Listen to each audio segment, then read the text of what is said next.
राधे कृष्ण राधे कृष्ण। शरीर का कारण मन है तथा मन के कारण प्राण, स्पंद और वासना। इनका कारण विषय, विषय का कारण जीवात्मा और जीवात्मा कारण परमात्मा है। इस तत्व का प्रतिपादन श्री वशिष्ठ जी कहते हैं, हे रघुनंदन, भाव और अभाव का तथा दुख रूपी रत्नों का खजाना चित्त ही, जो वासनाओं के वश में रहने वाला एक तरह से अनुचर है, शरीर का कारण है। प्रतीत होने के कारण सत और विनाशील होने के कारण असत रूप ये शरीर समूह एकमात्र चित्त से ही उत्पन्न होते हैं। जैसे स्वप्न में भ्रम से संसार की प्रतीति सबको स्वयं होती है, जो यह मिथ्या जगत का स्वरूप दृश्यता को प्राप्त है, वह चित्त से उसी प्रकार उत्पन्न होता है जिस प्रकार मिट्टी से घड़े उत्पन्न होते हैं। अनेक तरह की वृत्तियां धारण करने वाले इस चित्त रूपी वृक्ष के दो बीज है, एक प्राण संचरण और दूसरा दृढ़ भावना। जब शरीर की नाड़ियों में प्राण वायु संचरण करने लगता है तब वृत्ति में चित्त तत्काल ही उत्पन्न होता है, किंतु जब शरीर की नाड़ियों में प्राण संचरण नहीं करता तब वृत्ति ज्ञान न होने के कारण उसमें चित्त उत्पन्न नहीं होता। यह प्राण संचरण रूप जगत ही चित्त के द्वारा दिखाई देता है। जिस प्रकार आकाश में नीलता आदि दिखाई पड़ते हैं। राघव, जीवात्मा के विषयों के संपर्क से रहित होने पर ही उसका परम कल्याण होता है, ऐसा जानो। किंतु प्रकट हुआ जीव ही तत्काल बाह्य विषयों की ओर रागवश चला जाता है और उन विषयों के भोग के अनुभव से चित्त में अनंत दुख उत्पन्न होते हैं। जब जीवात्मा बाह्य विषयों से उदासीन होकर परमात्मा के ज्ञान के लिए प्रयत्नशील होता है, तब वह प्राप्त करने योग्य निर्मल परम पद रूप परमात्मा को प्राप्त हो जाता है। श्री राम, जीवात्मा के संकल्प को ही तुम चित्त जानो, उसी चित्त ने इस अनर्थ जाल का विस्तार किया है। योगी लोग चित्त की शांति के लिए योग शास्त्र में बतलाए गए प्राणायाम, प्रत्याहार, धारणा एवं ध्यान रूप योग की युक्तियों के द्वारा प्राण का निरोध करते हैं। विद्वान लोग प्राण निरोध को ही चित्त शांति रूप फल का दाता, उत्तम समता का हेतु और जीवात्मा की अपनी वास्तविक स्वरूप सच्चिदानंद घन परमात्मा में सुंदर स्थिति कहते हैं। महाबाहु श्री राम, तीव्र संवेग से आत्मा के द्वारा जिस पदार्थ की भावना की जाती है, तत्काल ही वह जीवात्मा अन्य स्मृतियों को छोड़कर तद्रूप हो जाता है। वासना के अत्यंत वशीभूत और तद्रूप हुआ वह जीवात्मा जिस किसी को देख लेता है, उस सब को अज्ञान से सत वस्तु मान लेता है और वासना के वेगवश अपने स्वरूप को भूल जाता है। फिर वह वास्तविक आत्मज्ञान से रहित जीवात्मा भीतरी वासनाओं के अभिभूत होकर विष से अभिभूत पुरुष की तरह अनेक मानसिक आपत्तियों से व्याकुल रहता है। श्री राम, जिससे देह आदि अनात्मा में आत्म भावना रूप और अवस्तु रूप संसार में वस्तु भावना रूप अयथार्थ ज्ञान होता, उसको तुम चित्त जानो।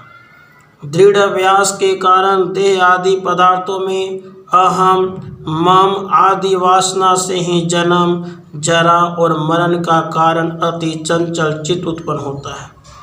जब निरंतर वासना का भाव होने से मन से रहित हो जाता है, तब मन का अभाव हो जाता है, जो परम उपरति स्वरूप है।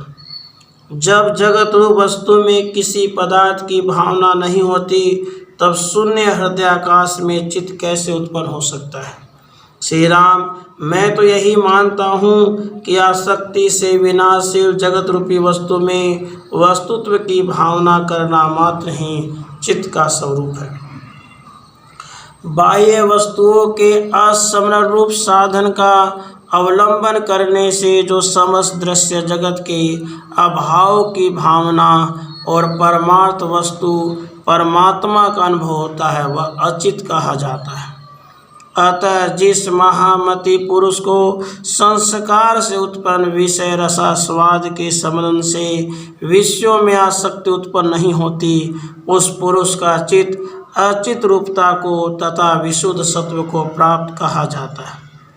जिस महापुरुष में पुनर्जन्म के कारणभूता अहमता ममता और वासना का भाव हो गया है, वह चक्र के भ्रमण समान जगत के व्यवहार में लगा हुआ भी जीवन मुक्त और परमात्मा में स्थित है। तात्पर्य यह है कि जिस प्रकार कुंभकार के व्यापार के अभाव में भी चक्र का भ्रमण तब तक होता रहता है जब तक उसमें वेग रहता है, उसी प्रकार अविद्या के नाश होने पर भी प्रारब्ध संस्कार के अवशिष्ट रहने से अहंकार के बिना ही जीवन मुक्त का शरीर और उसका व्यवहार दोनों प्रारब्ध भोग पर्यंत विद्यमान रहते हैं।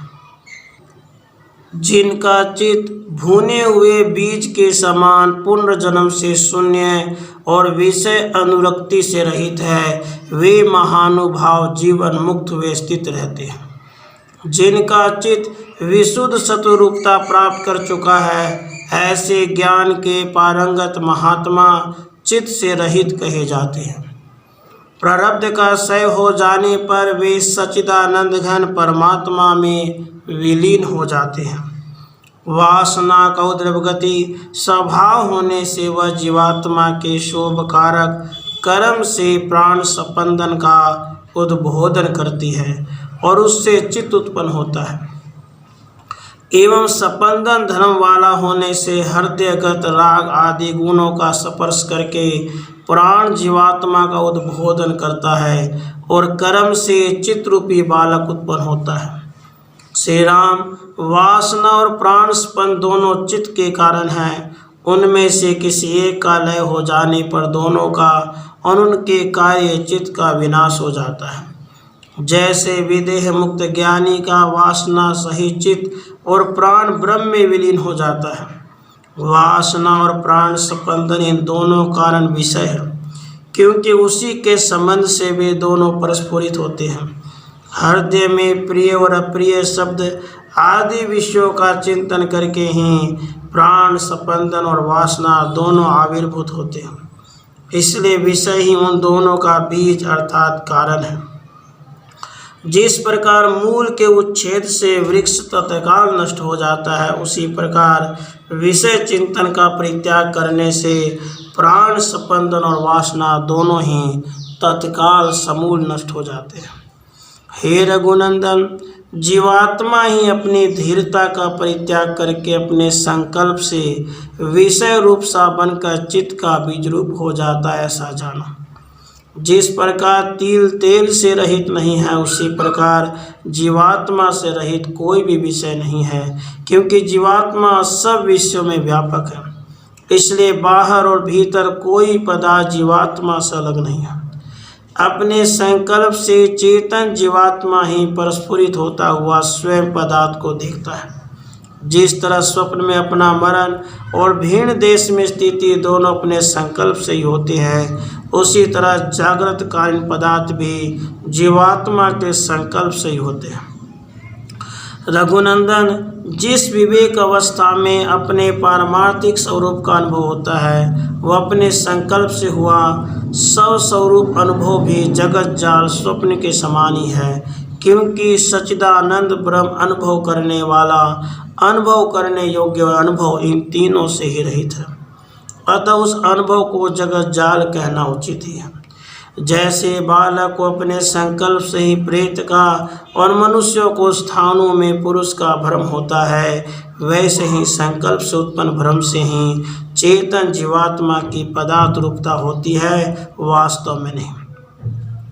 यह भ्रांति ज्ञान मिथ्या है, वह यथार्थ परमात्म ज्ञान से उसी प्रकार विलीन हो जाता है जिस प्रकार रज्जु और चंद्र के निर्दोष दर्शन से रज्जु में सर्प भ्रांति और एक चंद्र में दो चंद्र रूपों की भ्रांति विलीन हो जाती है।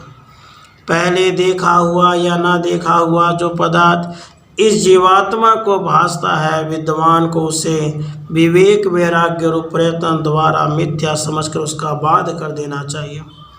इस जड़ जगत रूप दृश्य का बाध न करना ही इस बड़े भारी संसार के साथ संबंध जोड़ना है, यही बंधन है तथा इस संसार के संबंध से रहित होना ही मोक्ष है।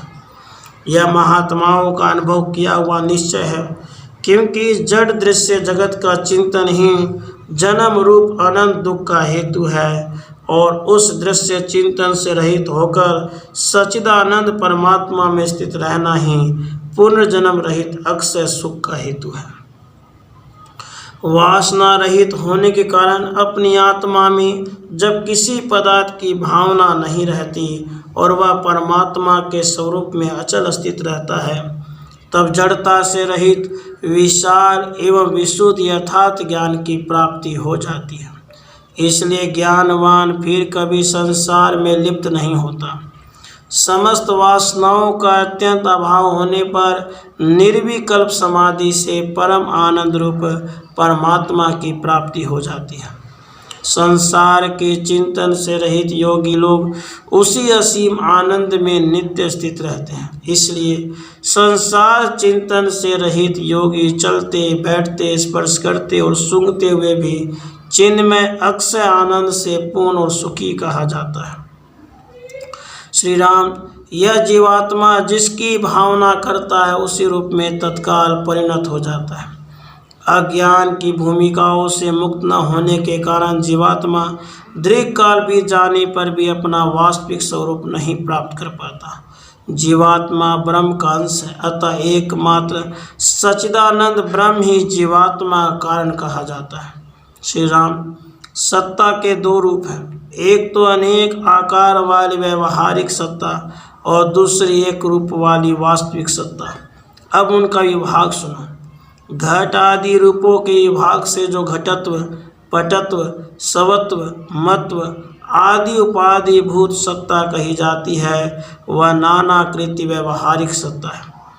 जो विभाग से रहित सत्ता रूप से व्याप्त समान भाव से स्थित वास्तविक सत्ता है, वह एक रूपा वास्तविक सत्ता है। जो दृश्य रूप विशेषता से रहित निर्लेप और केवल सत स्वरूप अद्वितीय महान वास्तविक सत्ता है, उसी को विद्वान परम पद कहते हैं। वास्तव में सत्ता का रूप नाना प्रकार के रूप में कभी नहीं है, क्योंकि वह कायम नहीं रहता, अतः वह सत्य रूप नहीं हो सकता। सत्ता का जो विशुद्ध एक रूप वास्तविक स्वरूप है, वह कभी नष्ट नहीं होता और न कभी लुप्त ही होता है। वह नित्य विज्ञान आनंद स्वरूप होने से सदा कायम रहता है, उसका अनुभव कभी नहीं होता। किंतु जो विभिन्न पदार्थों को उत्पन्न करने वाली विभाग कल्पना नाना रूपता का कारण देखी जाती है, वह विशुद्ध पद रूपा कैसे हो सकती है। श्री राम, सत्ता सामान्य के चरम अवधि रूप जो कल्पनाओं से और आदि अंत से रहित परम पद है, उसका और कोई कारण नहीं, क्योंकि वही सबका परम कारण है।